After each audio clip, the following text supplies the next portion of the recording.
Hello students, आज का हमारा टॉपिक है हिस्ट्री ऑफ वेस्टर्न कॉस्ट्यूम। इस टॉपिक में हम लोग 1600 तक के जितने भी कॉस्ट्यूम्स हैं, स्पेन के, जर्मनी के, फ्रांस के, इटली के, ठीक है, और उसके अलावा इंग्लैंड के, वो सब हम लोग पढ़ चुके हैं। ठीक है, आज हम 1600 से बाद के जो दशक हैं उसके बारे में पढ़ेंगे कि उस समय में कैसे कॉस्ट्यूम चलते थे। सबसे पहले हमारा आता है ड्रेस इन नॉर्दर्न यूरोप 1600 से 1620। यूरोप का जो उत्तरी भाग था वहाँ पर किस तरह के कपड़े चलते थे 1600 से 1620 के, क्योंकि हर दशक में कुछ ना कुछ कॉस्ट्यूम्स में चेंज आता ही है। तो यहाँ पे हम 2 दशकों का पढ़ेंगे, ठीक है, कि क्या चेंज आया था नॉर्दर्न यूरोप में। 1600 से 1620 वर्षों में स्पेनिश छाप थी। स्पेन के जो अभी तक के कॉस्ट्यूम हम लोग पढ़ते आ रहे हैं 1600 तक, उसकी कहीं ना कहीं इन वर्षों में, इन 2 दशकों में छाप थी। कहीं ना कहीं उसका स्टाइल कॉपी किया हुआ था। पुरुषों के लिए डबलेट स्लिम फिटिंग बन गया, ना तो पैडेड था और ना ही कॉर्सेट। जो पुरुषों के लिए डबलेट था, एक तरह की जो अंडर ट्यूनिक या अंडर शर्ट हम कह सकते हैं, जो डबलेट था वो यहाँ पर आकर क्या हुआ कि स्लिम फिटिंग बन गया। उसमें कोई पैड नहीं लगाए गए थे, यानी कि कोई उसमें फुलावट नहीं भरी गई थी, और ना ही उसको कॉर्सेट किया गया, यानी कि जो बहुत एकदम से कमर कस कर जो बांधते हैं वो भी नहीं किया हुआ था, बस फिटेड था, नॉर्मली जो फिटेड होते हैं। ठीक, ढीले घुटने की लंबाई वाली ब्रीचेस ने ट्रंक होज, जिसे जर्मनी में प्लूडर हॉसन कहा जाता है, उसकी जगह ले ली। अभी तक हम लोग ट्रंक होज पढ़ते आ रहे हैं कि घुटने से थोड़ा सा ऊपर बहुत ढीला ढाला सा होता है। ठीक है, ट्रंक होज चेंज होके यहाँ पे अब ब्रीचेस आ गए। ब्रीचेस थोड़े से घुटने से नीचे की लंबाई तक होते हैं। ठीक है, ब्रीचेस फिटेड भी होते हैं, ब्रीचेस लूज़ भी होते हैं, लेकिन यहाँ पे लूज़ दिखाए गए थे, जैसे कि इस पिक्चर में है। ये इस आदमी ने ब्रीच पहना हुआ है जो कि घुटने से हल्का सा नीचे है, जहाँ इसको बांधा हुआ है। ठीक है, तो ब्रीचेस ने यहाँ पर जगह ले ली, ट्रंक होज को हटा दिया गया, जिसको उन ब्रीचेस को जर्मनी में प्लूडर होसन कहते थे। ठीक है, सिल्क फ्रिंजेस द्वारा इन्हें घुटने तक लंबा किया गया। इन ब्रीचेस के नीचे सिल्क की फ्रिंजेस होती थी। फ्रिंजेस जो है टेसल्स को कहते हैं। टेसल्स आप लोगों ने देखा होगा, जो धागे की लटकन होती है ना, धागे धागे निकले से रहते हैं, जैसे शॉल के नीचे होते हैं, उसको फ्रिंजेस कहते हैं। ठीक है, सिल्क की फ्रिंजेस थी, उसकी लंबाई को हल्का सा और बढ़ाया गया फ्रिंजेस के माध्यम से। लो हील्ड जूतों पर रिबन रोसेट्स था। जो शूज़ थे वो लो हील्ड थे, यानी कि उसमें एड़ी बिल्कुल ना के बराबर थी। ठीक है, और उसके ऊपर रिबन रोसेट था। रिबन रोसेट क्या होता है? एक तरह से रिबन का फूल बन जाता है। इस पिक्चर में इस आदमी के जो शूज़ हैं उसके ऊपर आप लोग देखो कि एक दिख रहा है ऊपर कुछ लगा हुआ रिबन के फूल जैसा, है ना, ये रिबन रोसेट है, यानी कि रिबन का एक फ्लावर शेप का जो बन जाता है उसको जूतों के ऊपर लगाया गया, उससे जूतों को डेकोरेट किया गया। शुतुरमुर्ग प्लम के तहत बड़ी बड़ी टोपियाँ पहनी गई, बाल लंबे खुले रखे गए थे। सिर पर उन्होंने बहुत बड़ी बड़ी हैट्स पहने, इस आदमी के भी से हैं। ठीक है, और उसी के ऊपर शुतुरमुर्ग का एक फेदर यानी कि पंख लगाया गया। उसके अलावा जो हेयर्स थे, हेयर यहाँ पे लंबे रखे गए थे। ठीक है, और ओपन रखे गए थे, उन्हें टाई भी नहीं किया हुआ था। महिलाओं की वेशभूषा एक समान रूपांतर से गुजरी। महिलाओं की जो वेशभूषा थी वो लगभग सबकी समान थी, सिमिलर थी, बहुत चेंजेस नहीं थे इसमें कॉस्ट्यूम बाय कॉस्ट्यूम। स्कर्ट चौड़ी और भरी हुई थी, जिसे कमर के ब्लोस्टर रोल के ऊपर पहनते थे। स्कर्ट जो है यहाँ पर भी बहुत चौड़ी फैली हुई, बहुत फूली हुई, भरी हुई, बिल्कुल राउंड बनाती हुई ऐसी स्कर्ट थी। ठीक है, जिसे कमर के ब्लोस्टर रोल के ऊपर पहनते थे। ब्लोस्टर रोल यानी कि उसको फुलाने के लिए एक अलग से नीचे स्टैंड पहनते थे। ठीक है, उसको ब्लोस्टर रोल कहते हैं। उसके ऊपर वो स्कर्ट पहनते थे, और चोली स्पेन की तुलना में कम कॉर्सेट था। स्पेन में जो चोली थी वो बहुत ज़्यादा कमर पे कस के बांधी हुई थी, बहुत ज़्यादा कॉर्सेटेड थी।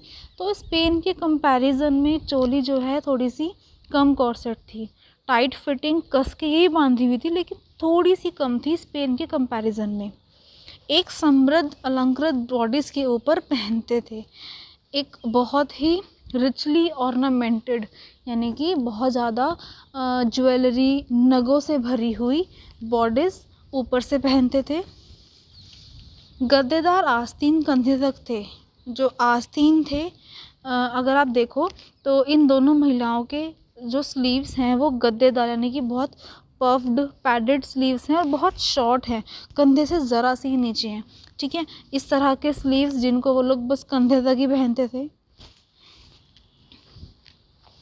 हॉलैंड में फ्रांस और इंग्लैंड की तरह अक्सर गाउन के ऊपर एक ओवरगाउन या सरकोट पहनते थे।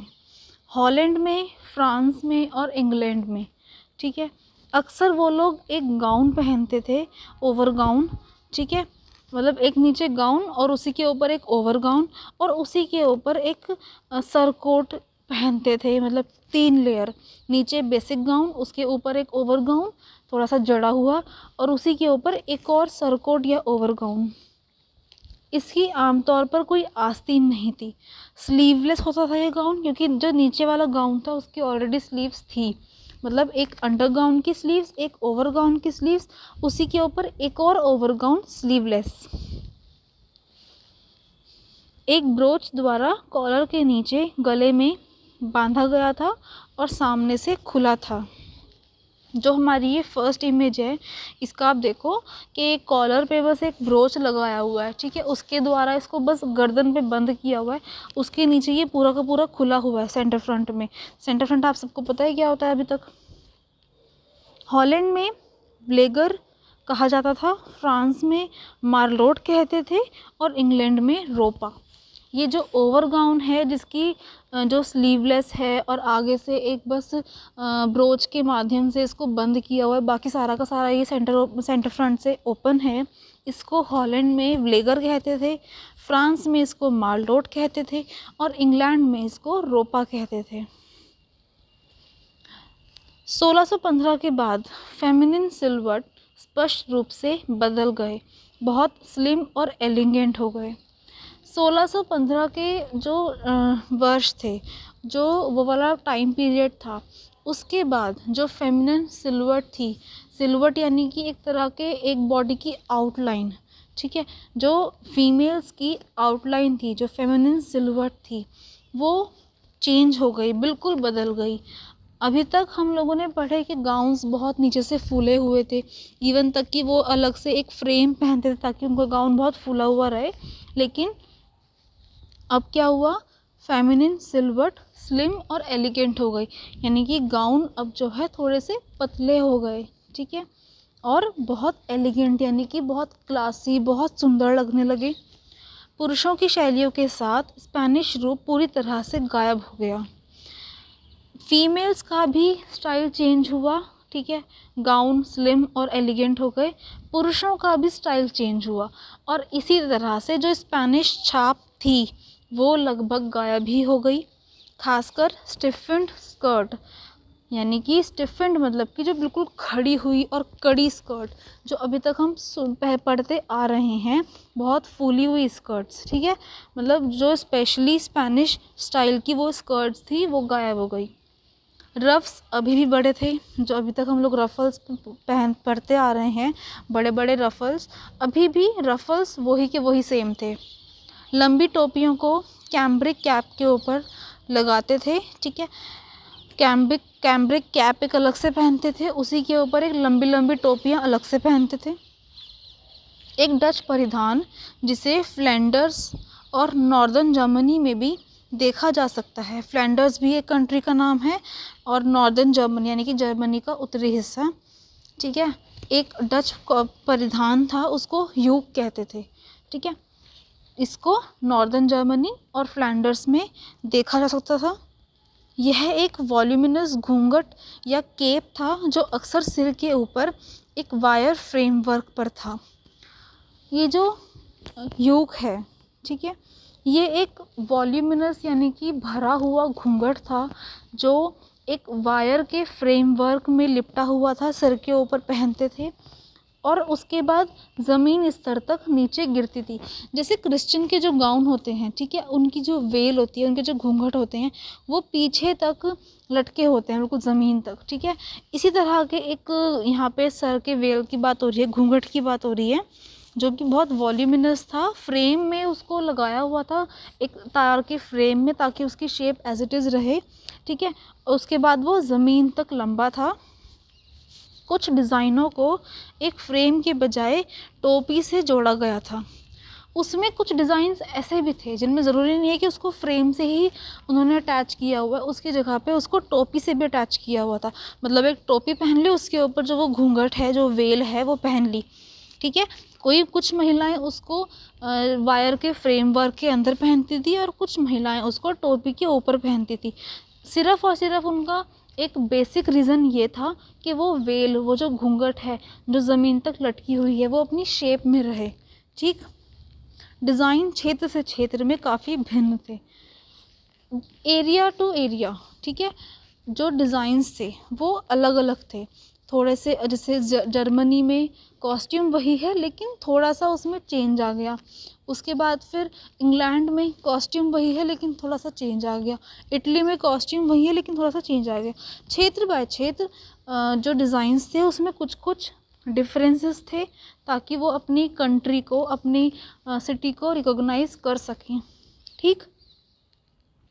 आज की वीडियो में आपके लिए इतना ही है। 1600 से लेके 1620 तक के जो दशक हैं, 2 दशकों के हमने कॉस्ट्यूम्स इसमें पढ़े हैं।